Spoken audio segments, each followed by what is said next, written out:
तो very good evening दोस्तों। तो जैसे कि हम लोगों का वो OHPC का ट्रांसमिशन डिस्ट्रीब्यूशन का सेशन चल रहा था। तो कल के सेशन में हम लोगों ने 45 नंबर ऑफ क्वेश्चन डिस्कशन का अभी मतलब कवर अप कर लिए थे, और उसके साथ कुछ कॉन्सेप्ट भी डाले उसी क्वेश्चन रिलेटेड, सो दैट ज्यादा क्वेश्चन हम लोगों ने कवर अप नहीं कर पाए थे। तो आज ट्राई करेंगे तो मैक्सिमम नंबर ऑफ तक क्वेश्चन कवर अप करेंगे। उसके साथ ही साथ थोड़ा बहुत जिस जगह पे कुछ कॉन्सेप्ट बताना होगा वहां पे हम थोड़ा अंदर जाके आपको बताएंगे। और जहाँ पे थियोरिटिकल कुछ चीजें होता है जिसको बस याद बस आपको याद रखना है, ठीक है कि नहीं। जो एक तो मैथमेटिकल डेरिवेशन होके लास्ट में जो वैल्यू आ रहा है, आपको तो डेरिवेशन नहीं चाहिए, बस उसको वैल्यू को अभी अभी अभी का मतलब टाइम में बस रट्टा मार के उसको या अभी मतलब याद करना है, ठीक है। उस जगह पे ज्यादा अंदर नहीं जाना है हम लोगों को।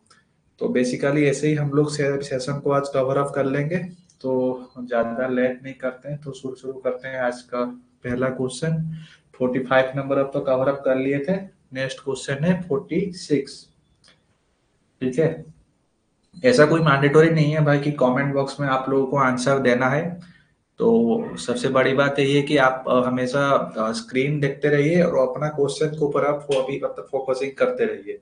एक बार क्वेश्चन पढ़ने के बाद मैं आपको थोड़ा बहुत टाइम भी आपको देता हूँ कि अगर आपसे अगर ये सॉल्व हो जाता है तो सही बात है, नहीं तो मैं उसका आंसर आपको करवा देता हूँ, ठीक है। तो 46 नंबर वाला क्वेश्चन देखिए क्या बता रहा है हमको। एक तो शॉर्ट सर्किटेड ट्रांसमिशन लाइन में रिफ्लेक्शन कोफिशिएंट कितना होता है। शॉर्ट सर्किट ट्रांसमिशन लाइन यानी कि मतलब कितना किलोमीटर तक रहता है हमारा, लेस देन 80 किलोमीटर, है कि नहीं।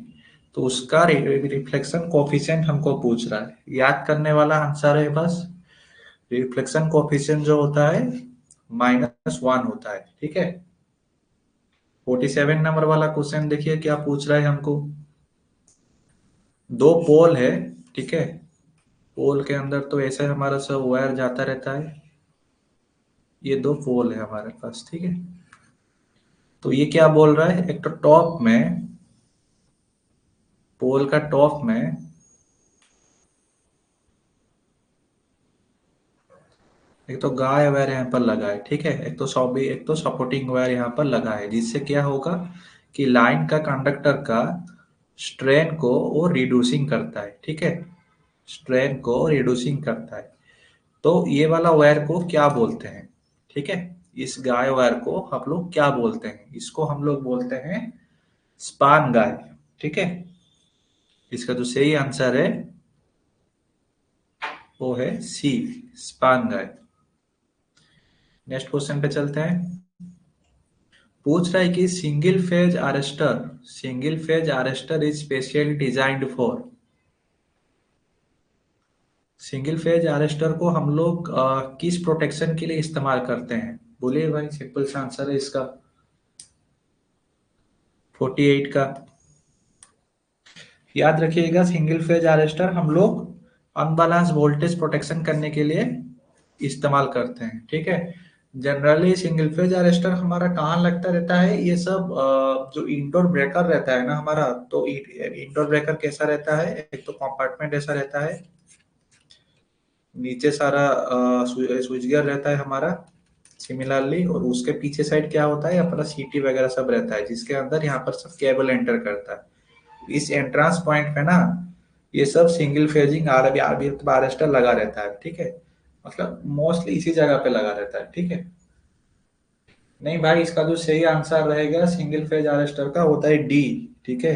अनबैलेंस वोल्टेज वोल्टेज प्रोटेक्शन, ना कि ओवर वोल्टेज प्रोटेक्शन, ठीक है।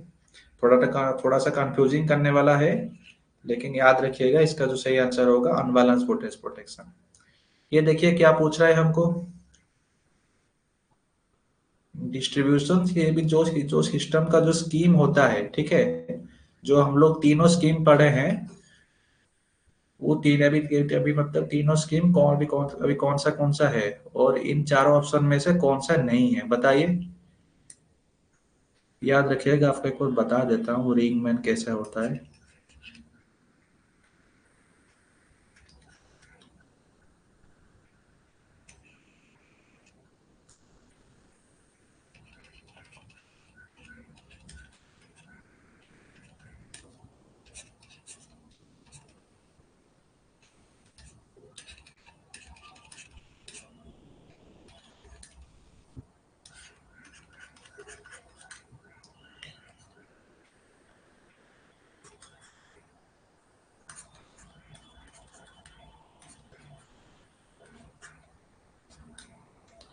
ठीक है।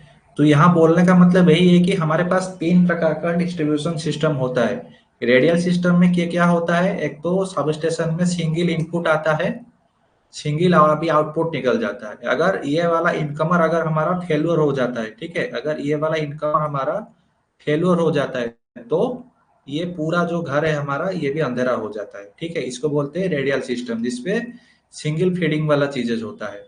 रिंगमैन सिस्टम में क्या होता है भाई, रिंगमैन सिस्टम में क्या होता है, तो एक सब स्टेशन को दो से ज्यादा दो दो से ज्यादा इनकमिंग सोर्स रहता है। ठीक है, तो उसका तो मतलब रिलायबिलिटी उसका ज्यादा ही होगा। मान लीजिए कि इनकमर वन पे फॉल्ट आ गया तो इनकमर टू से ये वाला सब स्टेशन चलता रहेगा हमारा। ठीक है, इसको बोलते हैं अभी क्या, रिंगमैन सिस्टम। इंटरकनेक्टेड सिस्टम वैसा क्या होता है, इंटरकनेक्टेड सिस्टम होता है, मान लीजिए कि एक सब स्टेशन अगर अंधेरा हो गया हमारा, ठीक है कि नहीं, तो वो क्या करेगा, दूसरे सब स्टेशन के साथ जो पावर यहाँ पर लिंकिंग होगा उसके साथ वो कनेक्टेड कर देगा। ठीक है, इसको बोलते हैं हम लोग इंटरकनेक्टेड सिस्टम। ठीक है, हमारे पास ये तीनों प्रकार का डिस्ट्रीब्यूशन सिस्टम होता है। जो नहीं होता है वो होता है सीक्वेंशियल सिस्टम। ठीक है, थोड़ा ब्रीफली आपको बता दिया जस्ट फॉर अंडरस्टैंडिंग के लिए। 15 नंबर वाला क्वेश्चन पे अभी आते हैं, क्या पूछ रहे हैं देखिए। 15 नंबर पे हमको ये पूछ रहा है कि हम लोग एसी ट्रांसमिशन लाइन को क्यों प्रीफर करते हैं as compare to the DC transmission line long distance के लिए। ठीक है, तो लॉन्ग डिस्टेंस के लिए हम लोग एसी ट्रांसमिशन लाइन को क्यों प्रीफर करते हैं as compare to the DC transmission line. बताइए, सिंपल सा आंसर है भाई इसका।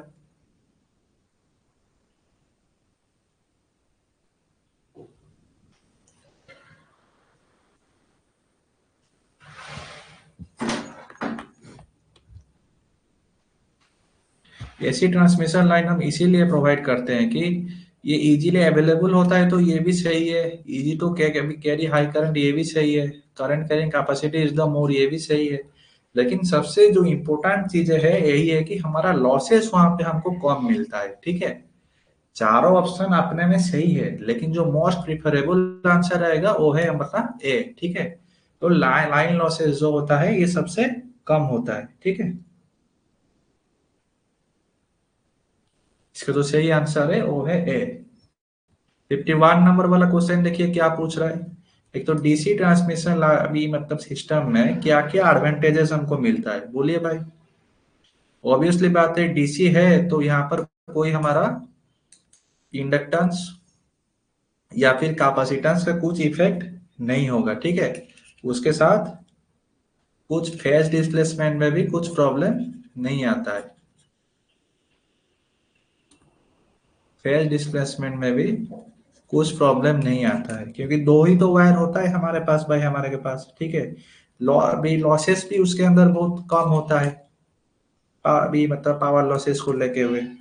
और पावर फैक्टर जो होता है क्या होता है, यूनिटी रहता है। ये तो लॉसिंग फैक्टर तो कुछ होता नहीं डीसी ट्रांसमिशन में हम लोगों के पास। तो सबसे इंपॉर्टेंट वाला चीज यही है कि यहाँ पर स्किन इफेक्ट, ठीक है, स्किन इफेक्ट ना के बराबर है। स्किन इफेक्ट हमेशा जीरो ही रहता है। ठीक है, तो यहाँ पर क्या क्या ऑप्शन है देखिए। No no no inductance support सही है, नो फेज डिस्प्लेसमेंट ये भी सही है, बेटर वोल्टेज रेगुलेशन ये भी सही है। तो इसका जो सही आंसर है वो है D, all of the above. 52 number वाला क्वेश्चन देखिए क्या पूछ रहा है हमको, skin effect of the conductor. कल ही हमने ये वाला बात डिस्कशन किया था, स्टैंडर्ड कंडक्टर में कैसा होता है, सॉलिड में कैसा रहता है, फ्रीक्वेंसी के साथ उसका कैसा बिहेवियर होता है, बताया था ना भाई सभी आपको। तो स्किन इफेक्ट जो होता है, और एक बार भी आपको बता दे रहा हूं, skin effect is directly proportional to the frequency, also skin effect is directly proportional to the diameter. ठीक है, याद रखिएगा भाई ये दोनों चीजें। और स्टैंडर्ड और सॉलिड का भी आपको बात कल हमको बता दिया था। तो यहाँ कौन सा वाला सही है भाई, इन्वर्सली प्रोपोर्शनल टू द क्या फ्रीक्वेंसी, ये तो गलत है। जो सही आंसर रहेगा वो है ए। ठीक है, इंक्रीज इन द डायमीटर, क्योंकि skin effect directly proportional to the diameter होता है। ठीक है, 53 नंबर वाला क्वेश्चन देखिए क्या पूछ रहा है हमको। पूछ रहा है कि ऐसा कौन से इफेक्ट के कारण हमारा ओवरहेड लाइन पे ओजोन गैस का प्रोडक्शन होता है। कौन सा इफेक्ट के कारण ओवरहेड लाइन पे हमारा ओजोन गैस का फॉर्मेशन होता है। ठीक है, सिंपल सा आंसर है भाई, ओजोन गैस के साथ और एक भी आपको हिंट दे देता हूँ, हिसिंग साउंड भी आता है। ठीक है, ये कौन सा इफेक्ट होता है भाई, हमारा कोरोना इफेक्ट। ठीक है, काफी इजी क्वेश्चन था। इसका जो सही आंसर है वो है कोरोना इफेक्ट। 54 नंबर वाला क्वेश्चन देखिए क्या पूछ रहा है। यहाँ पर एक तो स्याग कैलकुलेशन का हमको फॉर्मूला दे दिया है। ठीक है, ये WL² 80 जो होता है, ये दोनों लाइन मतलब इक्वल के लिए है। ठीक है, ये दोनों पोल है हमारे पास, अगर इक्वल में है तो ये वाला कैलकुलेशन मेथड है उसका। ठीक है, अगर अनइक्वल रहा, अनइक्वल यानी कि एक पोल ऐसा रहा एक पोल ऐसा रहा। ठीक है, यहाँ पर जो स्याग बोलेगा, इसका जो स्याग का जो कैलकुलेशन क्या होता है, WL² / 2T। ठीक है, याद रखिएगा, बार बार कंफ्यूजन मत होइएगा। WL² 80 जो होता है ये अपना इक्वल लेंथ के लिए होता है, sorry equal length of the pole के लिए होता है, और अनइक्वल लेंथ ऑफ पोल के लिए होता है WL² / 2T। ठीक है, तो यहाँ पर पूछ रहा है कि एल एल की मतलब जो एल है यहाँ पे, इसका मीनिंग क्या है। एल का मीनिंग यही है कि लेंथ ऑफ द, क्या होता है, लेंथ ऑफ द स्पान और लेंथ ऑफ द कंडक्टर। हमेशा याद रखिएगा, एल जो होता है लेंथ ऑफ द स्पान होता है। ठीक है, उसके साथ ये भी आपको बता देता हूँ कि डब्ल्यू क्या होता है। डब्ल्यू क्या होता है, weight of the conductor, weight of the conductor. और टी क्या होता है, टी अपना होता है टेंशन। ठीक है, आया भाई सबको समझ में। 54 नंबर। 55 नंबर वाला क्वेश्चन देखिए क्या पूछ रहा है हमको। एक तो हॉर्न गैप टाइप का सॉर्स डिवाइडर को हम और क्या बोलते हैं, बोलिए भाई। 55 नंबर में क्या बोलते हैं हम लोग, एक तो horn gap type swords diverter को हम लोग और क्या बोलते हैं। याद रखिएगा, horn gap type swords divider को हम लाइटनिंग अरेस्टर भी बोलते हैं। कल इसका फिगर भी हम लोगों ने देखा था, और दो चार क्वेश्चन भी इसके ऊपर ही हम लोगों ने सॉल्व किए थे। ठीक है, 56 नंबर वाला क्वेश्चन देखिए क्या पूछ रहा है हमको।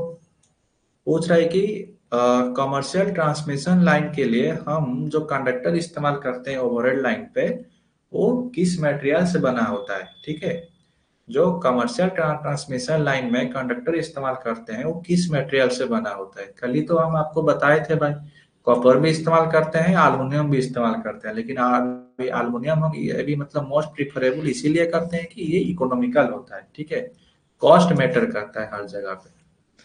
इसका जो सही आंसर है वो है बी, एल्युमिनियम। 57 नंबर वाला क्वेश्चन देखिए क्या पूछ रहा है। पूछ रहा है कि ईएचवी सिस्टम यानी कि एक्स्ट्रा हाई वोल्टेज। ठीक है, एक्स्ट्रा हाई हाई वोल्टेज यानी कि कितना होता है भाई हमारा, ईएचवी लाइन कितने को हम लोग बोलते हैं, याद है भाई सभी आपको।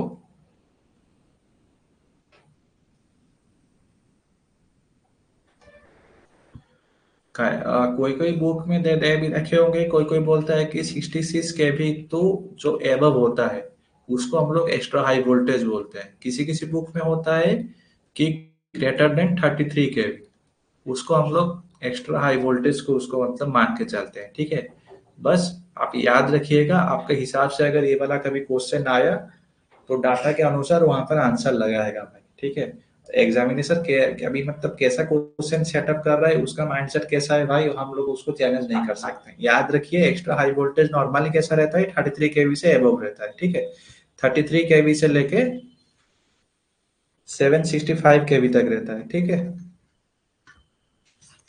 इसको हम लोग बोलते हैं एक्स्ट्रा हाई वोल्टेज। ठीक है, एक्स्ट्रा हाई वोल्टेज हम किसके लिए इस्तेमाल करते हैं, ट्रांसमिशन लाइन के लिए इस्तेमाल करते हैं। ठीक है, 58 नंबर वाला क्वेश्चन देखिए क्या पूछ रहा है। पूछ रहा है कि जो अर्थ रेजिस्टिविटी होता है, जो कि हम जो हमारा ट्रांसमिशन सिस्टम के साथ कनेक्टेड रहता है। ठीक है, जो अर्थ रेजिस्टिविटी होता है, जो ट्रांसमिशन जो सिस्टम के साथ कनेक्टेड होता है, उसका क्या क्या प्रॉपर्टी है। आया समझ में? मान लीजिए एक तो टावर है, ठीक है, ये अपना सॉइल है, ठीक है। तो यहाँ पर क्या होता है, अर्थिंग तो हुआ होगा ना टावी मतलब टावर का। तो ये वाला सॉइल का क्या क्या प्रॉपर्टी यहाँ पर पूछ रहा है, ठीक है। सॉरी, अर्थ रेजिस्टिविटी का क्या क्या हमको प्रॉपर्टी पूछ रहा है। देखिए भाई, तो यहाँ पर सॉइल रेजिस्टिविटी सही है भाई, डीएबी रिजर्व सॉल्ट हम लोग डालते हैं रेजिस्टिविटी को घटाने के लिए, ये भी सही है। अभी मॉइस्चर भी, ये भी इम्पोर्टेंट है। जो यहाँ पर नहीं होना चाहिए होता है अपना लाइटनिंग अरेस्टर, ठीक है। उसका अर्थ रेजिस्टिविटी के साथ कुछ लेना देना नहीं है इस क्वेश्चन के लिए। 59 नंबर वाला क्वेश्चन देखिए क्या पूछ रहा है हमको।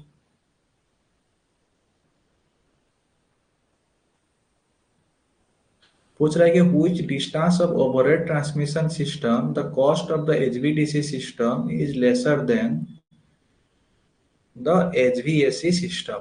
पूछ रहा है कि HVDC सिस्टम हम कितने किलोमीटर के लिए इस्तेमाल कर सकते हैं as compare to the HVAC system, जिससे कि हमारा इकोनॉमिकल मतलब हमको इकोनॉमिकल अभी जो वो मतलब एस्पेक्ट से ये हमारा सही रहेगा। बोलिए क्या रहेगा इसका सही आंसर 59 का।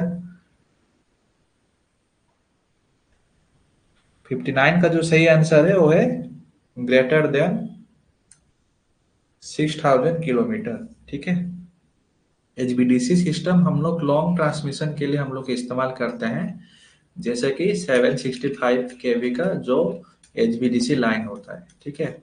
एचबीडीसी लाइन क्या होता है कि ये मत सोचिएगा कि ये डीसी ही फ्लो होता है, ठीक है। याद रखिएगा एचबीडीसी लाइन के भी कैसा होता है हमको बता देता हूँ एक तो ब्रीफली, ठीक है। जनरेटिंग जो होता है ये एसी ही होता है, ठीक है। तो यहाँ पर क्या होता है भाई, हम लोग उसको कैसे कन्वर्टेड कर लेते हैं। यहाँ पर अपने पास 765 को उसको मतलब ट्रांसफार्मर है हमारे पास, तो स्टेप अप ट्रांसफार्मर है। तो स्टेप अप ट्रांसफार्मर से हम लोगों ने उसको बढ़ा के 765 केवी का सप्लाई दे दिया भाई, ठीक है, गया भाई इस जगह पे। तो ये क्या होता है कि ये तो हम लोगों ने एसी सप्लाई यहाँ पर प्रोवाइड किया, तो यहाँ पर क्या होता है, एक तो रेक्टिफायर यूनिट होता है, ठीक है, रेक्टिफायर यूनिट होता है। सॉरी, ट्रांसफार्मर के बाद यहाँ पर एक तो रेक्टिफायर यूनिट होता है जो कि इसको डी मतलब डीसी कन्वर्टेड कर देता है, ठीक है, एसी टू डीसी कन्वर्टेड कर लेता है, ठीक है। एसी टू डीसी कन्वर्टेड कर देता है, फिर ये वाला लाइन पे जाता है, फिर यहाँ पर एक तो इन्वर्टर वाला सर्किट रहता है, ठीक है। फिर ये क्या करता है, उसी सर्किट को डीसी टू एसी कर देता है, ठीक है। तभी जाके हम लोग उसको यूटिलाइज कर पाते हैं। आया भाई समझ में? दिमाग में कभी ये मत रखिएगा कि हम लोग डीसी जनरेटिंग करते हैं, जनरेटिंग हमेशा एसी ही होता है, ठीक है। उसको हम लोग रेक्टिफायर और इन्वर्टर इस्तेमाल करके लास्ट स्टार्टिंग एंड एंडिंग में हम लोग उसको यूटिलाइज करते हैं, ठीक है। 60 नंबर वाला क्वेश्चन देखिए क्या पूछ रहा है हमको। पूछ रहा है कि कौन सा वोल्टेज लेवल को हम secondary type of transmission line मान के चलते हैं। बोलिए भाई, बार बार तो हम लोगों ने पढ़े हैं भाई ये सब क्वेश्चन।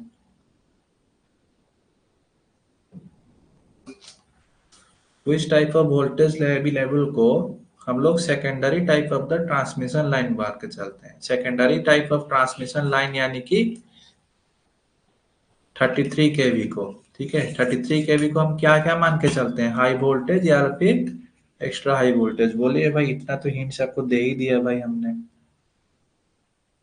क्या होगा इसका सही आंसर? इसका जो सही आंसर होगा वो होता है अपना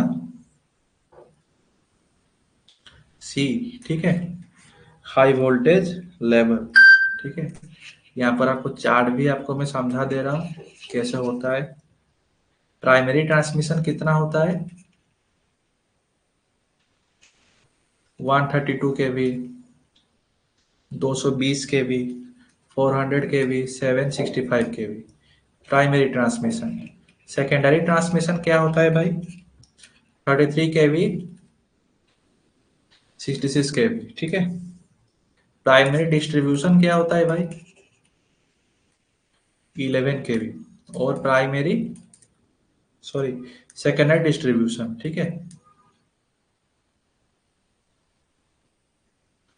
सेकेंडरी डिस्ट्रीब्यूशन जो होता है single phase 240 volt and three phase होता है अपना 415 वोल्ट, ठीक है। याद रखिएगा भाई, बार बार कंफ्यूजन मत होइएगा।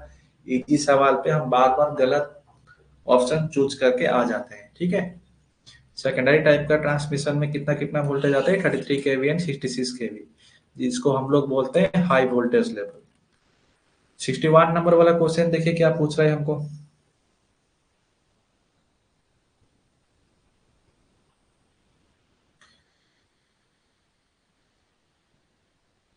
आया भाई? 461 number of the question line पे, ठीक है। पूछ रहा है कि which type of overhead line basis is used for section the line running straight with some allowed of the deviation which is usually does not exceed the 45 degree। अच्छा ठीक है। पूछ रहा है कि जो ओवरहेड लाइन पे जो कंडक्टर रन रहता है, ये तो हमेशा आपको सब पता है भाई, इंसुलेटर ऐसा कनेक्टर होता है, ठीक है। ये तो एकदम पूरा सीधा ही जाता है, ठीक है। ऐसा एक तो कौन सा जगह होता है जहाँ पे हम लोग 45 डिग्री से ज्यादा उससे मतलब टेढ़ा होने नहीं, अभी मतलब नहीं देते हैं, ठीक है। ऐसा कौन सा पॉइंट पे हम लोग कंडक्टर को 45 डिग्री से ज्यादा मोड़ नहीं सकते हैं? तो उस वाला इक्विपमेंट जिस जगह पे इस्तेमाल होता है, कौन सा इक्विपमेंट वहां पे इस्तेमाल होता है, बोलिए भाई। उसको हम लोग बोलते हैं एंगल, ठीक है। प्रैक्टिकली वाला चीजें हैं, अगर कोई प्रैक्टिकली अगर ट्रांसमिशन लाइन को अगर देखेगा, ट्रांसमिशन में जनरली एंगल देखने को इतना सही से नहीं मिलेगा, इतना ऊपर है। आप अगर ये करिएगा ना, डिस्ट्रीब्यूशन वाले लाइन पे देखिएगा ना, तो आपको एंगल दिख जाएगा भाई, ठीक है। एंगल कैसा रहता है भाई? तो एल शेप जैसा होता है, ठीक है।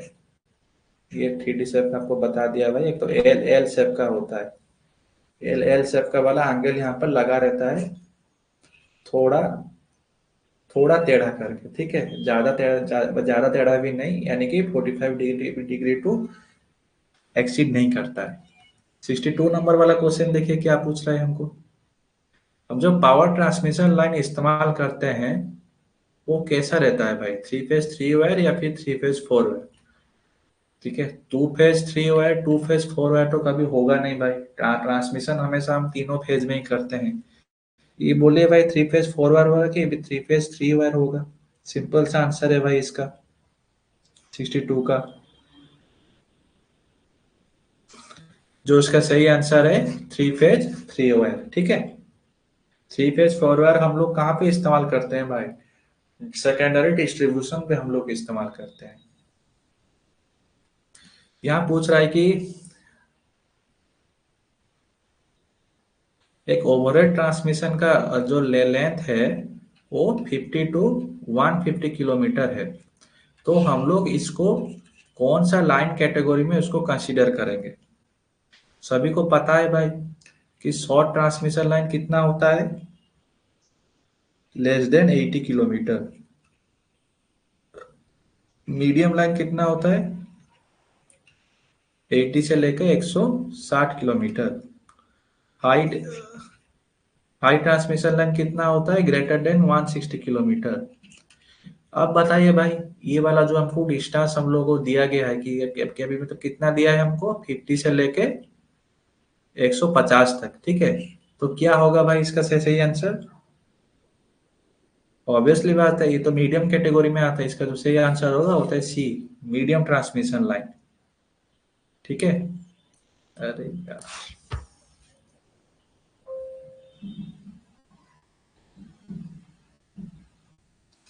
आया भाई सबको समझ में? 63 का जो सही आंसर है वो है सी, मीडियम ट्रांसमिशन लाइन। लेंथ हमेशा याद रखिएगा। 64 पे हमको क्या पूछ रहा है? What is the advantage of the DC H compare to the AC? अगर डीसी को कंपेयर करेंगे एसी के साथ, तो हमको सबसे ज्यादा फायदा क्या मिलता है भाई, बोलिए।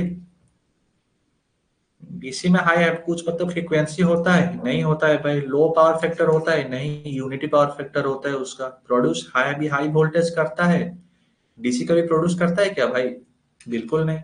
जो सही वाला इफेक्ट है, स्किन इफेक्ट नहीं देखने को मिलता है, प्रॉक्सिमिटी, कोरोना, ये सब इफेक्ट डीसी में नहीं देखने को मिलता है, ठीक है। इसका जो सही से एडवांटेज होगा वो होता है डी, ठीक है। 65 नंबर वाला क्वेश्चन देखिए क्या पूछ रहा है।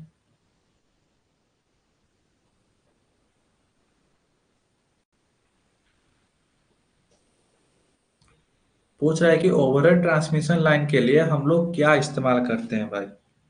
ये थियोरेटिकल वाला थोड़ा डाटा है भाई, आपको बताना पड़ेगा यहाँ वाला चीजों पे, ठीक है। याद रखिएगा, वुडन पोल जो हम इस्तेमाल करते हैं, ये लोग हम 80 मीटर तक इस्तेमाल करते हैं, ठीक है। लेस देन 80 मीटर तक हम लोग इस्तेमाल करते हैं।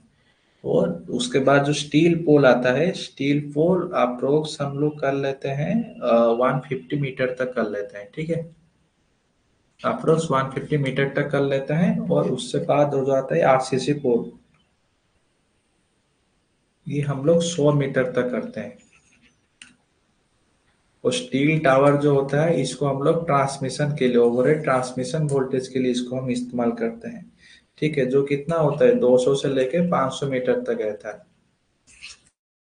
शायद डाटा में कुछ चूक हो गई होगी, ऐसा लग रहा है हमको, इतना याद नहीं है मारा है मेरे को। शायद शायद मेरे को ऐसा लग रहा है ना कि वुडन पोल हो सकता है, या फिर ये जो जो मतलब स्टील पोल है, यहाँ पर कुछ गलती हो सकता है।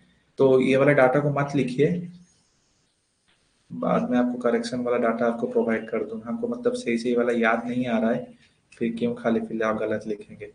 तो बस इतना मान के चलिए कि भाई कि ओवरहेड ट्रांसमिशन लाभी जो लाइन पे हम लोग जो इस्तेमाल करते हैं, वो स्टील टावर ही हम लोग इस्तेमाल करते हैं। स्टील पोल, आरसीसी पोल, वुडन पोल, ये सब हम डीएबी मतलब डिस्ट्रीब्यूशन के लिए इस्तेमाल करते हैं, मतलब शॉर्ट स्पान के लिए, ठीक है। लेंथ जो है मैं आपको बता दूंगा, लेकिन स्टील टावर का ये सही डाटा है, 200 से लेके 500 मीटर तक रहता है। 66 नंबर वाला देखिए क्या पूछ रहा है हमको। पूछ रहा है कि what can be used as a booster in distribution system. Booster यानी कि जैसे हम लोग गेम वगैरह खेलते हैं ना भाई, एक तो ऑप्शन होता है बूस्ट बोल के। तो बूस्ट होता है, क्या होता है, हाई एनर्जी, एनर्जी को हाई कर देना, ठीक है। कुछ वोल्टेज को स्टेप अप कर देना, कुछ वोल्टेज को हाई कर देना, ठीक है। उसको बोलते हैं हम लोग बूस्टर। तो बूस्टर यानी कि क्या होगा।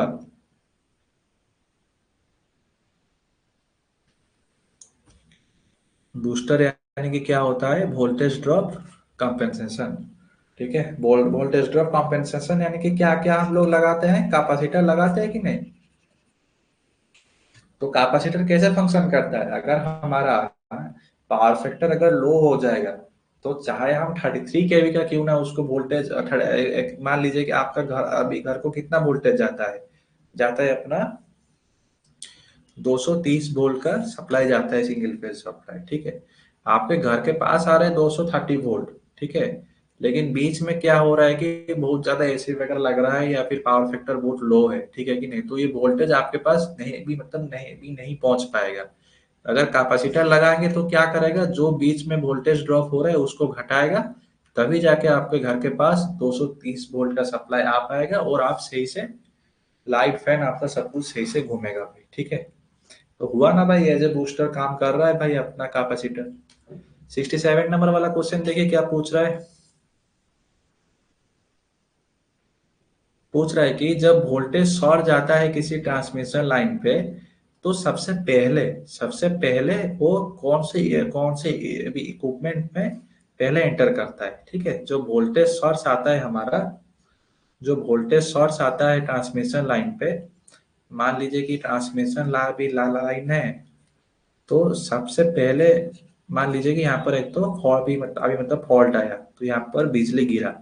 तो यहाँ पर सबसे पहला पार्ट क्या रहता है, ठीक है। सबसे वाला पहला पार्ट रहता है अपना लाइटनिंग अरेस्टर। उसके बाद आता है आइसोलेटर, उसके बाद ब्रेकर, ठीक है। पर आइसोलेटर के बाद पहले आएगा सीटी, ठीक है, उसके बाद ब्रेकर, ये सब प्रोटेक्टिव वाला इक्विपमेंट आता है। याद भी रखिएगा, बार बार इंटरव्यू में ये भी क्वेश्चन पूछता है। इस सबस्टेशन का सबसे पहला इक्विपमेंट क्या होता है? वो होता है लाइटनिंग अरेस्टर। ठीक है। 68 नंबर वाला क्वेश्चन देखिए क्या पूछ रहा है हमको। एक ट्रांसमिशन लाइन का हम लोग स्टेबिलिटी बढ़ाने के लिए क्या इस्तेमाल करते हैं भाई? अभी हम आपको बताए भाई थोड़ी देर पहले कि क्या इस्तेमाल करते हैं हम लोग। शॉन्ट कैपेसिटर तो हम लोग इस्तेमाल करते हैं किस लिए? फॉर इम्प्रूविंग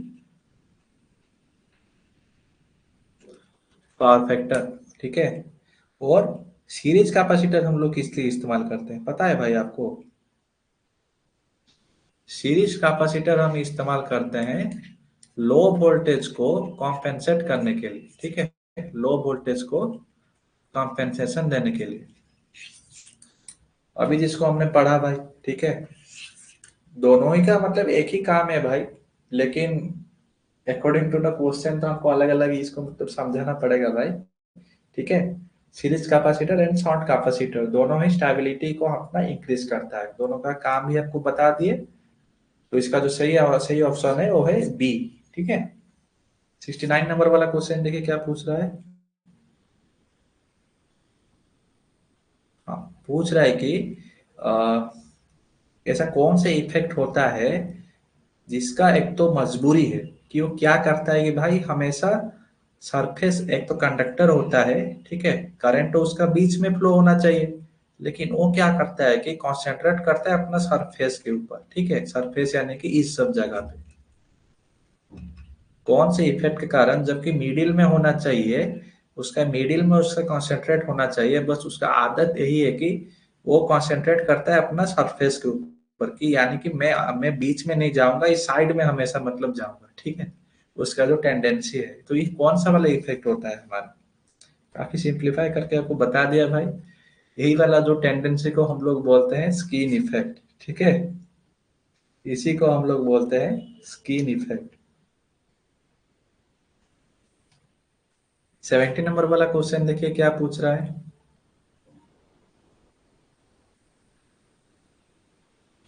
पूछ रहा है कि इलेक्ट्रिकल एनर्जी हम लोग कैसे मतलब आज के दिन, अभी मतलब दिन में हम लोग इलेक्ट्रिकल एनर्जी किस फॉर्म में जनरेट कर रहे हैं, किस फॉर्म में ट्रांसमिट कर रहे हैं, किस फॉर्म में डिस्ट्रीब्यूट कर रहे हैं?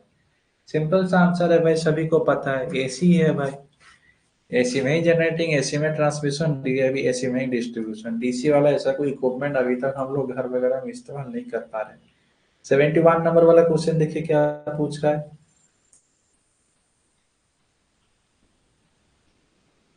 पूछ रहा है कि अ, एक यूनिट। ठीक है। एक यूनिट जिसको हम प्रोडक्शन करते हैं, वो उसका जो कॉस्ट होता है वो किसके ऊपर डिपेंडेबल करता है? आया भाई मेरे बात समझ में आपको? जो हम एक यूनिट प्रोडक्शन कर दिए, ठीक है कि नहीं, एक यूनिट को हम 5 रुपए में जनरेटिंग तो कर लिए, ठीक है कि नहीं, ये 5 रुपए हमको वापस भी तो आना होगा ना हमारे पास, है कि नहीं? तो ये 5 रुपए अगर नहीं, अभी मतलब नहीं आ रहा है हमारे पास, तो कहीं ना कहीं तो कुछ तो लॉसेस वगैरह हो रहा है ना भाई। कहीं ना कहीं तो लॉसेस वगैरह कुछ हो रहा ना, नहीं तो यहाँ पर इसका जो सही आंसर है वो है ट्रांसमिशन लाइन लॉसेस। ठीक है। प्रोडक्शन यूनिट का जो यूनिट वो लोग पैसे डिसाइड करते हैं, वो हमेशा ट्रांसमिशन लाइन का लॉसेस को देख के ये लोग करते हैं। नहीं तो वो ऐसा बोलेंगे कि हमने 5 रुपए का, मान लीजिए कि एक यूनिट का हमने सप्लाई आपको प्रोवाइड कर दिया, लेकिन हमारे पास कितना आके पहुंचा? हमारे पास तो पहुंचा आके 0.775 यूनिट हमारे पास पहुंच रहा है, तो हम खाली पीली भी एक यूनिट का क्यों आपको पैसा देंगे? तो यहाँ पर वो क्या करते हैं कि जो ट्रांसमिशन लाइन लॉसेस होता है उसको वो लोग रिड्यूसिंग कर लेते हैं। ठीक है। 72 नंबर वाला क्वेश्चन देखिए क्या पूछ रहा है। पूछ रहा है कि जो कंडक्टर मटेरियल हम लोग इस्तेमाल करते हैं ट्रांसमिशन लाइन में, इन चारों में से उसका कौन सा एक तो प्रॉपर्टी नहीं है? वो भी उसकी बात है। एक कंडक्टर है तो उसका जो इलेक्ट्रिकल कंडक्टिविटी होगा हाई होगा भाई हमारा। और एक एक्सपेंशन कोफिशिएंट हाई होगा, नहीं ये बिल्कुल गलत है। लो स्पेसिफिक ग्रेविटी होगा, बिल्कुल सही है ये वाला बात। हाई टेंसाइल स्ट्रेंथ रहेगा, ये भी सही है। इसका जो सही ऑप्शन है वो है बी। ठीक है, मानस रंजन सी बता रहे हैं। कौन सा क्वेश्चन का आप सी बता रहे हैं? अगर आप कमेंट दे रहे हैं ना भाई, तो क्वेश्चन के साथ जो ऑप्शन है उसको कमेंट में दीजिएगा भाई, ठीक है? अगर आप दे रहे हैं तभी। क्या है कि हम जब नजर पड़ जाता है तो हमको तुरंत समझ में नहीं आता है। ठीक है, 73 नंबर वाला क्वेश्चन देखिए क्या पूछ रहा है हमको। जो लाइन सपोर्ट हम लोग इस्तेमाल करते हैं ओवरहेड लाइन पे, ठीक है, तो उसका क्या प्रॉपर्टी रहना चाहिए? सॉरी, इन चारों ऑप्शन में से ऐसा कौन सा प्रॉपर्टी उसका नहीं होना चाहिए? आया भाई बात समझ में? जो लाइन सपोर्ट हम लोग इस्तेमाल करते हैं ओवरहेड लाइन पे, लाइन लाइन सपोर्ट यानी कि क्या होता है भाई? इंसुलेटर तो होता है ना भाई, और क्या इस्तेमाल करते हैं हम लोग? यहाँ पर जनरली पूछ रहे इंसुलेटर का ऐसा कौन सा प्रॉपर्टी यहाँ पर नहीं होना चाहिए, बोलिए। हाई मैकेनिकल स्ट्रेंथ होना चाहिए भाई, बिल्कुल सही बात है। ये तो एक तो मेन प्रॉपर्टी इंसुलेटर का। Portability to move from the one place to the another place, भाई इतना पोर्टेबिलिटी तो नहीं होता है भाई। ला भी मतलब लाइन भी मतलब लाइन भी अभी मतलब लाइन सपोर्ट का, ठीक है। हाँ, और एक बात, लाइन सपोर्ट का मतलब ऐसा नहीं खाली इंसुलेटर होता है, ठीक है। सपोर्टिंग में हम आपको पहले बता दिए, सपोर्ट में तो ये भी आ जाता है ना, आपका पोल आ जाता है, उसके साथ जो आपका क्रॉस राम वगैरह आ जाता है, लेकिन एंगल वगैरह आ जाता है, ठीक है। तो उस सभी को हम लोग लाइन सपोर्ट बोलते हैं। तो यहाँ पर खाली खाली इंसुलेटर नहीं होगा, ये इंसुलेटर हो जाता है, टावर हो जाता है आपका, उसके साथ क्रॉस आर्म हो जाता है, ठीक है। तो portability to move from the one place to the another place, भाई ऐसा इतना पॉसिबिलिटी नहीं है। Like in weight without losses of the mechanical loss, हाँ ये एक तो प्रॉपर्टी है भाई। इकोनॉमिकल होना चाहिए, बिल्कुल सही बात है। इसका जो डिजायरेबल प्रॉपर्टी नहीं होना चाहिए वो है अपना बी, ठीक है। जो सही ऑप्शन है उसका बी। 74 नंबर वाला क्वेश्चन देखिए क्या पूछ रहा है वो को। पूछ रहा है कि ऐसा कौन सा वोल्टेज लेवल है जो कि हम लोग प्राइमरी ट्रांसमिशन में इस्तेमाल नहीं करते। अभी तो आपको बता के आया भाई ये वाला चीज है सब, प्राइमरी ट्रांसमिशन क्या क्या होता है भाई। और एक बार आपको बता देता हूँ, प्राइमरी ट्रांसमिशन में क्या क्या आपका आ जाता है। 132, 220, 400, 756, सॉरी 765। तो बताइए इनमें से कौन सा नहीं है हमारे पास। 33 केवी है, जो कि होता है अपना क्या, सेकेंडरी, ठीक है। 33 केवी अपना सेकेंडरी ट्रांसमिशन वोल्टेज होता है, ठीक है। 75 नंबर वाला क्वेश्चन देखिए क्या पूछ रहे हैं हमको। पूछ रहा है कि ओवरहेड डिस्ट्रीब्यूशन लाइन पे जो हम लोग कंडक्टर ज्वाइंट करते हैं, ठीक है, जो हम लोग कंडक्टर को यहाँ पर ज्वाइंट करते हैं, दो कंडक्टर को, ये ज्वाइंट को हम लोग कौन कौन सा ज्वाइंट बोलते हैं? सिंपल सा आंसर है भाई, बोलिए क्या होगा इसको। इसको हम लोग बोलते हैं टी ज्वाइंट। टी ज्वाइंट कैसे दिखता है? ऐसे ही प्रकार का कुछ दिखता है भाई, ऐसा ऐसा ऐसा ऐसा करके। यहाँ पर कुछ एक तो रॉड रॉड टाइप का यहाँ पर सपोर्ट दे देते हैं, ठीक है। दोनों कंडक्टर इसी प्रकार का जॉइंटिंग होता है, इसी को ही बोलते हैं हम लोग टी जॉइंट। ब्रिटानिया जॉइंट तो सबको पता होगा, आप लोग तो प्रैक्टिकल वगैरह किए ही होंगे। दो वायर ऐसे ही होता है हम लोगों के पास, तो दोनों को एक तो ऊपर एक तो सर्कुलर टाइप का ऐसे होता है, नीचे एक तो सर्कुलर टाइप का ऐसे होता है, लेकिन नहीं तो दोनों को बराबर करके हम लोग यहाँ पर उसको ज्वाइंट करते हैं, उसी को बोलते हैं हम लोग, ये वाला टी हो जाता है, ये अपना ब्रिटानिया हो जाता है, ठीक है। 76 नंबर वाला क्वेश्चन देखिए क्या पूछ रहा है बोल को। एक तो डीसी पावर ट्रांसमिशन लाइन के लिए, डीसी ट्रांसमिशन पावर लाइन के लिए इन चार ऑप्शन में से कौन सा ऑप्शन गलत है? पढ़िए भाई एक बार फिर बताते हैं आपको। नीचे से पढ़ते हैं, क्या बोलता है भाई। डीसी ट्रांसमिशन लाइन में कोई इंडक्टेंस कैपेसिटेंस फेज डिस्प्लेसमेंट का प्रॉब्लम नहीं होता है, बिल्कुल सही बात है भाई। अभी तो हम लोगों ने पढ़ के आया। डीसी ट्रांसमिशन लाइन में कोरोना लॉसेस एंड रिड्यूसिंग कोई कोई इंटरफेरेंस नहीं होता है कम्युनिकेशन सर्किट का, बिल्कुल ये भी बात सही है। There is no skin effect on the conductor, ये भी बिल्कुल बात सही है। Easy it is easy to generate and electric at very high DC voltage, नहीं ऐसा नहीं होता है कभी। यही वाला आपका गलत आंसर है, ये उसका नहीं है उसका आंसर। ठीक है, तो 76 का जो सही आंसर है वो है ए। 77 नंबर वाला देखिए क्या पूछ रहे हैं हमको, what is the advantage of an AC system as compare to the DC system. बोलिए भाई क्या होगा इसका सही answer. The speed of the controller और DC system is not good. हाँ, ये भी speed controller DC system is not good, नहीं भाई। स्पीड कंट्रोलर और डीसी सिस्टम का काफी अच्छा होता है। डीसी मोटर में तो आप लोग सब पढ़े ही होंगे भाई। ठीक है, तो हम उसके अंदर इतना ज्यादा नहीं जाएंगे, नहीं तो मशीन के अंदर फिर आपको अभी मतलब उसके अंदर फिर घुस जाएंगे। ठीक है, DC grid system is not not not not possible, हाँ ये भी एक प्रकार का भी तो सही है।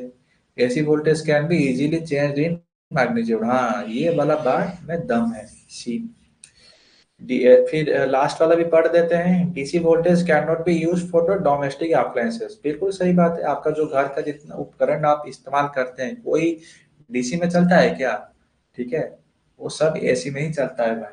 ठीक है, तो इसका जो सही ऑप्शन रहेगा वो होता है सी।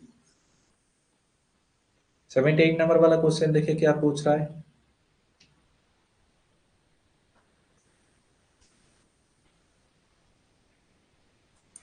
पूछ रहा है कि ये चारों जो मतलब इक्विपमेंट दिया है, कौन सा इक्विपमेंट ऐसा है जो कि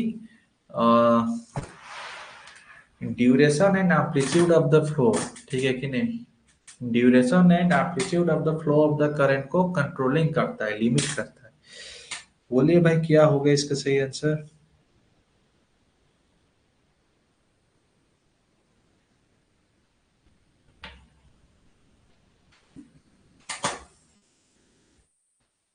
limit duration and amplitude of the flow, ठीक है कि नहीं, दोनों ये दोनों अगर ज्यादा हो गया, लिमिट यानी कि क्या होता है, अगर लिमिट को अगर क्रॉस अभी क्रॉस कर गया, ठीक है कि नहीं, वो क्या बोल रहे हैं, जो आपका सब स्टेशन को एंटरिंग जब आपका करंट करता है, अगर मान मान लीजिए कि आपका अगर ज्यादा जितना आपका कैपेसिटी का नहीं है, अगर उससे ज्यादा अगर अभी आपके पास अगर करंट आ गया फिर वोल्टेज आ गया, तो उसको कौन मतलब उसको मतलब रोकेगा, सबसे पहले क्या होता है, लाइटनिंग अरेस्टर आपका फट जाएगा। ठीक है, उसके बाद जाके जो आपका सीटी सीटी है, फिर उसके बाद ब्रेकर है, वो फटेगा नहीं फटेगा वो अलग चीज है, लेकिन सबसे पहले लाइटनिंग अरेस्टर ब्रेक कर लेगा वो वाला high high duration and high amplitude of the flow of the current. ठीक है, 79 नंबर वाला देखिए क्या पूछ रहा है हमको। डीसी डीसी ट्रांसमिशन लाइन को अगर कंपेयर करेंगे तो कौन से इनमें से झूठा है भाई, गलत है, बोलिए क्या रहेगा इसका सही आंसर। तो no skin effect in DC transmission line सही है, लेस कोरोना लॉसेस ये भी सही है, high voltage required for the transmission can be easily generated बिल्कुल गलत है, it require only two conductor for the ट्रापी ट्रापी ट्रांसमिशन। भाई सबको पता है ना एचवीडीसी में हम लोग कैसे करते हैं, बाइपोलर, होमोपोलर।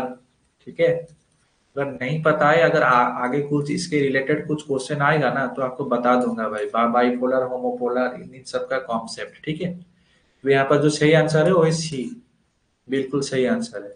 80 नंबर वाला क्वेश्चन देखिए क्या पूछ रहा है, जल्दी जल्दी खत्म करने का ट्राई करते हैं भाई। यहाँ पर यही पूछ रहा है कि 150 किलोमीटर, ठीक है, कौन सा कैटेगरी में आएगा, बोलिए। अभी हम लोगों ने तो डिस्कशन किया था, इसे तो सही आंसर है वो है मीडियम लाइन। ठीक है, मीडियम लाइन कितने से कितने तक रहता है, 80 टू 160 किलोमीटर।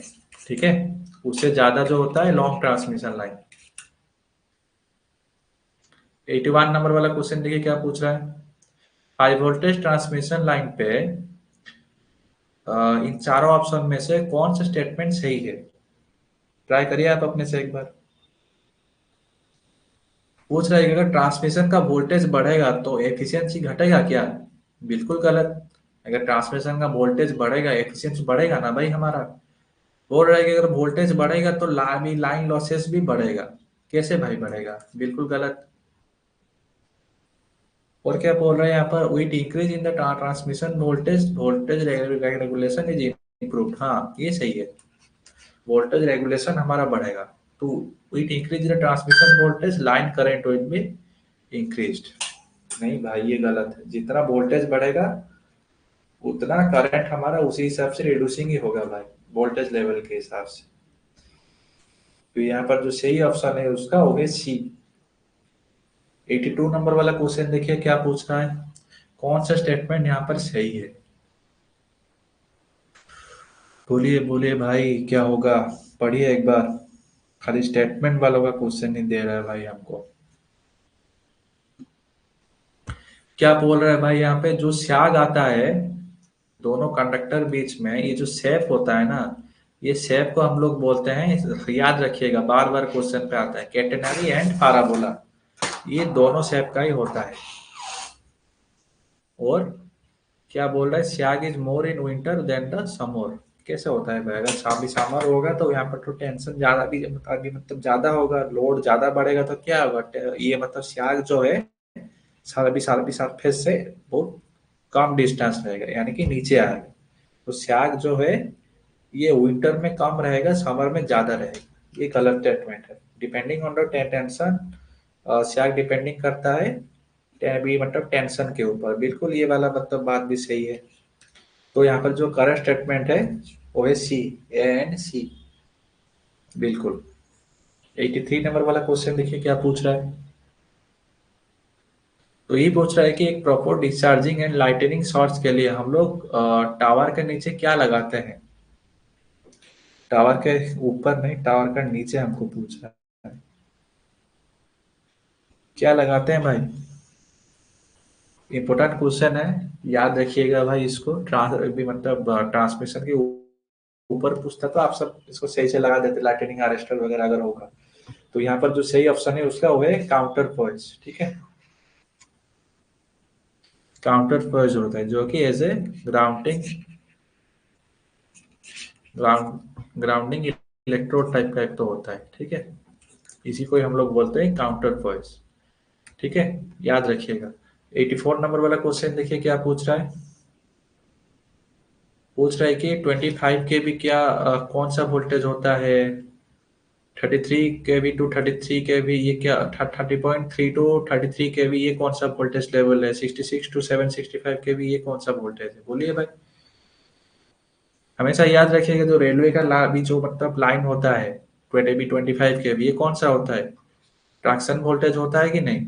होता है भाई अपने वाले के लिए। फिर और क्या पूछ रहा है अपने को, 33 केवी से लेके सॉरी 3.3 से लेके 33 केवी तक क्या होता है अपने पास? Transmission voltage. हाँ ये भी एक प्रकार का सही है, लेकिन जो इसका सही ऑप्शन आएगा वो है अपना जनरेटिंग वोल्टेज, ठीक है। 66 से लेके 765 केवी तक। 66 केवी क्या होता है अपना सेकेंडरी ट्रांसमिशन, एंड 765 जो होता है अपना प्राइमरी ट्रांसमिशन। तो ये जो सही आंसर है वो है सी, ठीक है। आया भाई सबको समझ में? इसका जो सही ऑप्शन होगा वो है डी। या फिर लिखूं यहाँ पे भाई, 25 के भी ट्रैक्शन के लिए, 3.3 टू 33 के भी जो होता है जनरेटिंग वोल्टेज के लिए, 66 टू 6 लेके प्राइमरी एंड सेकेंडरी, दोनों ट्रांसमिशन के लिए होता है, ठीक है। 85 नंबर वाला देखिए क्या बोल रहे हैं, बंडल कंडक्टर हम कहाँ इस्तेमाल करते हैं? बंडल कंडक्टर तो काल साहब आपको बताया था भाई, बड़े बड़े ट्रांसमिशन लाइन देखिएगा, फिर जब एनएच वगैरह में जा रहे हैं ना यहाँ पर देखिएगा, कंडक्टर जो होता है सिंगल कंडक्टर नहीं होता है। सिंगल कंडक्टर आपको दिख रहा होगा दूर से, पास में जाएगा ना ऐसे मतलब वहां पर एक तो चार टाइप का होगा, ठीक है कि नहीं, एक एक फेज होता है, ठीक है। ये मत सोचिएगा कि यहाँ पर, ठीक है, ये सब एक एक फेज ही होता है भाई। इसी को ही हम लोग बोलते हैं बंडल कंडक्टर। बोलिए भाई, किस लिए इस्तेमाल करते हैं बंडल कंडक्टर हम लोग? खाली बताया था आपको, बंडल बंडल कंडक्टर इस्तेमाल करने से क्या होता है, सीरीज रिएक्टेंस हमारा रिड्यूसिंग होता है हमारा। 86 नंबर देखिए क्या पूछ रहा है, व्हाट इज एन इनफाइनाइट बस बार? इनफाइनाइट बस बार क्या होता है भाई हमारा?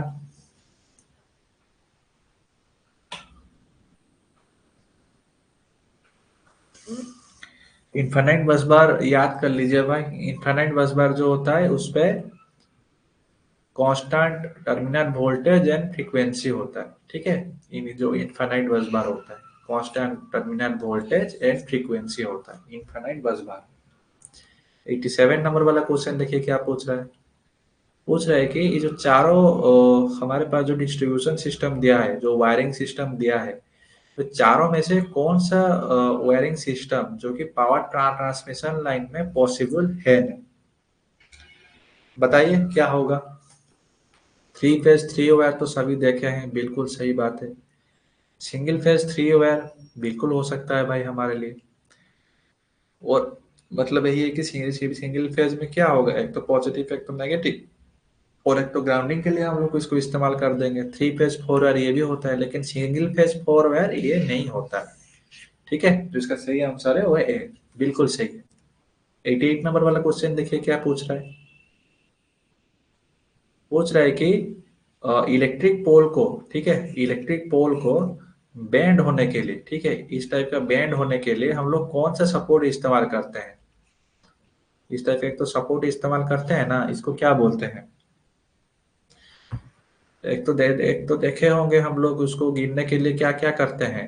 इस साइड जो लगाते हैं, एक तो एनदर पोल जो लगाते हैं, इसको हम लोग बोलते हैं स्ट्रॉट, ठीक है। और इस साइड से इसको टेंशन लगाने के लिए,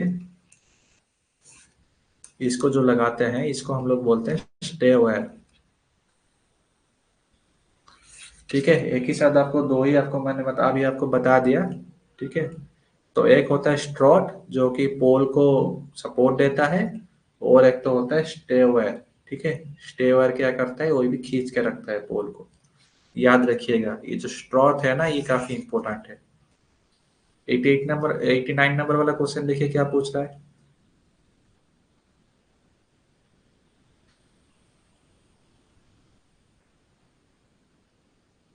पूछ रहा है कि फेरांटी इफेक्ट से क्या होता है। फेरांटी इफेक्ट से क्या होता है, रिसीविंग एंड में कम वोल्टेज मिलता है, या फिर अगर सेंडिंग एंड में कुछ वोल्टेज हम आपको दे रहे हैं, रिसीविंग एंड में फेरांटी इफेक्ट के कारण कम वोल्टेज मिलता है या फिर ज्यादा वोल्टेज मिल रहा है? पूछ रहा है भाई हमको क्वेश्चन। बोलिए भाई क्या रहेगा इसका सही आंसर।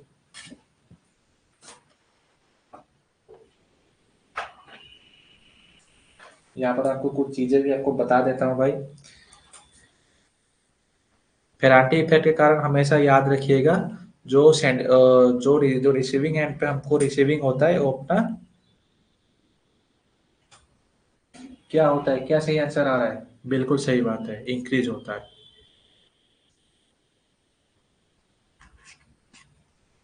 ठीक है।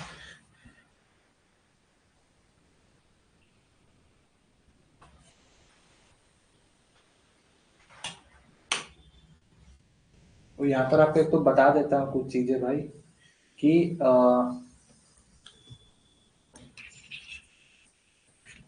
For reducing Ferranti effect, confuse मत होइएगा कभी क्वेश्चन पे। फॉर रिड्यूसिंग फेरांटी इफेक्ट हम लोग ट्रांसमिशन लाइन में क्या इस्तेमाल करते हैं, शॉर्ट इंडक्टर। शॉर्ट इंडक्टर, कोई कोई इसको शॉर्ट रिएक्टर भी कोई कोई बोल देता है, ठीक है।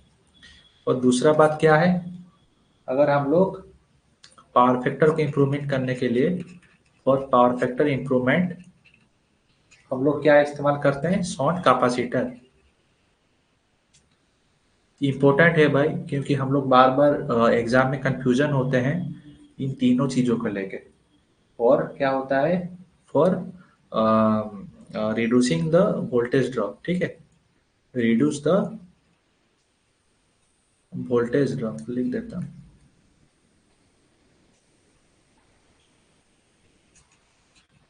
क्या इस्तेमाल करते हैं भाई हम लोग, सीरीज कैपेसिटर,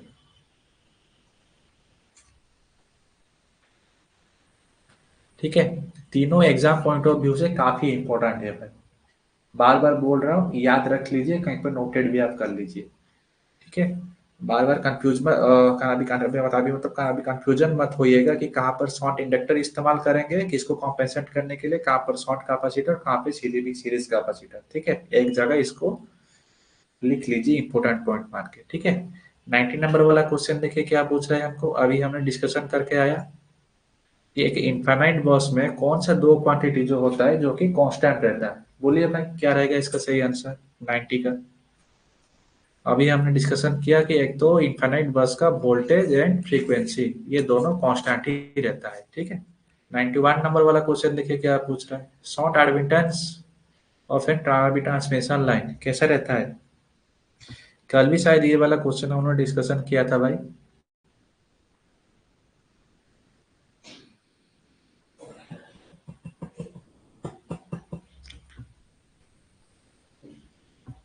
और एक बार आपको बता देता हूँ भाई, सीरीज इम्पीडेंस क्या होता है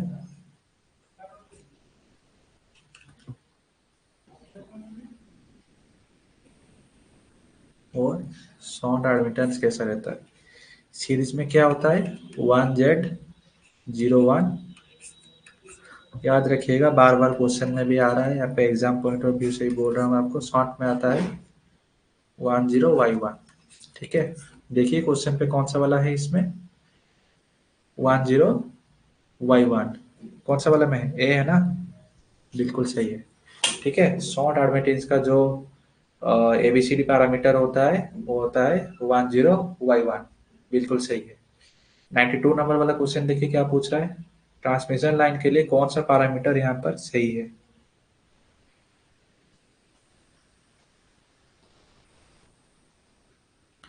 any idea,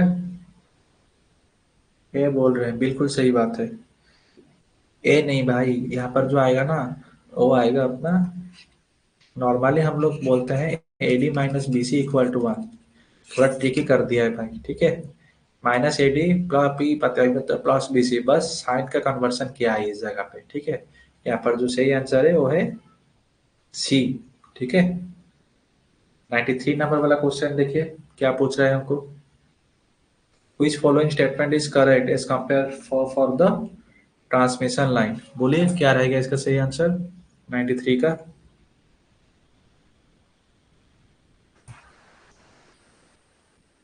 Which of the following is correct as statement for the transmission voltage? Voltage control and reactive power are not correlated, बिल्कुल गलत बात है। voltage control, frequency control और इंटर रिलेटेड, हाँ ये ऐसा नहीं है भाई।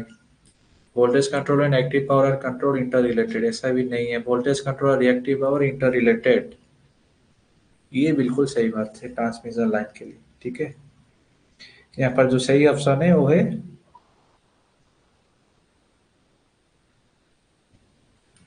ए। ठीक है, रिएक्टिव पावर हम लोग को क्या पता है भाई, Q equal to V by X. ठीक है, तो voltage directly proportional to the हुआ ना भाई, मतलब रिएक्टिव पावर। 94 नंबर वाला क्वेश्चन देखिए क्या पूछ रहा है, which of the following is the part of a transmission line does not require any reactive power। Reactive power कहाँ पे नहीं होता है भाई, ऑब्वियसली बात है एचवीडीसी ट्रांसमिशन लाइन में। एचवीडीसी ट्रांसमिशन लाइन में इंडक्टेंस कैपेसिटेंस इफेक्ट कुछ होता है, नहीं होता है, तो ऑब्वियसली बात है तो वहां पर कुछ आएगा अपना जो रिएक्टिव पावर का कॉन्सेप्ट, तो इसका सही आंसर है वो है बी। 95 नंबर वाला क्वेश्चन देखिए क्या पूछ रहा है, in economical electrical power system operation the losses coefficient are used for, किसके लिए इस्तेमाल करते हैं। 95 का क्या रहेगा सही आंसर,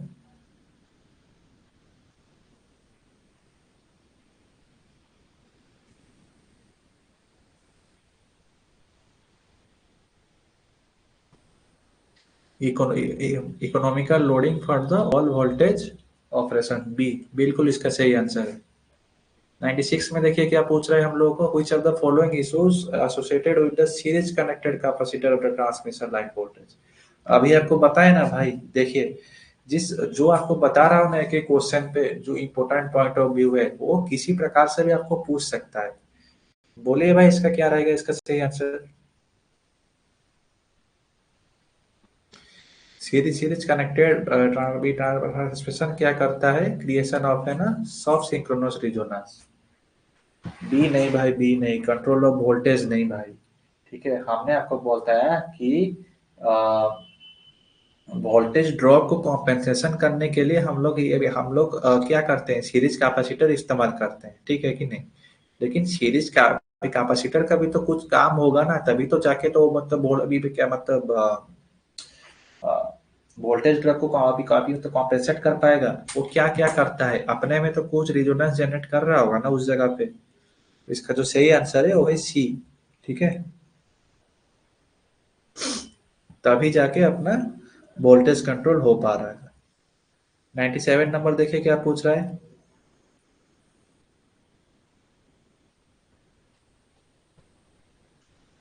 पूछ रहा है कि ऐसा कौन सा ट्रांसमिशन लाइन है जिसमें कि value of the frequency receiving end and sending end में दोनों पे दवा भी मतलब अलग अलग मिलता है। बोलिए भाई, ऐसा कभी होता है क्या? सबको तो पता है भाई फ्रीक्वेंसी कांस्टेंट रहता है।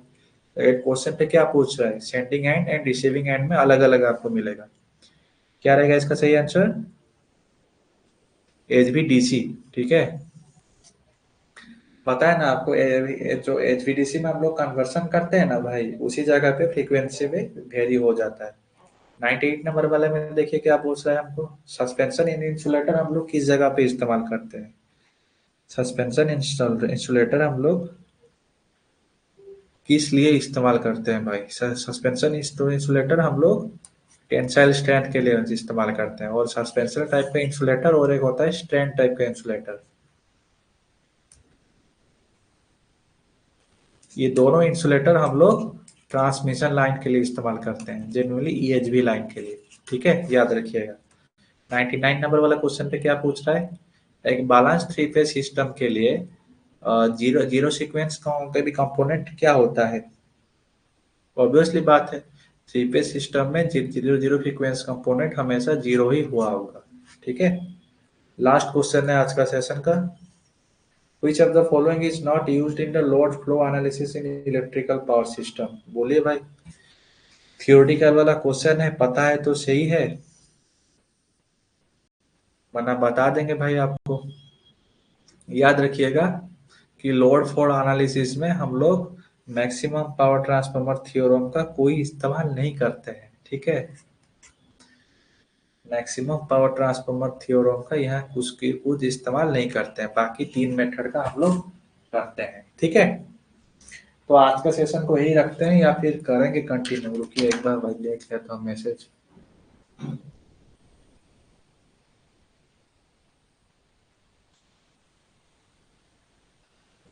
रुकिए एक बार पूछ लेता हूँ।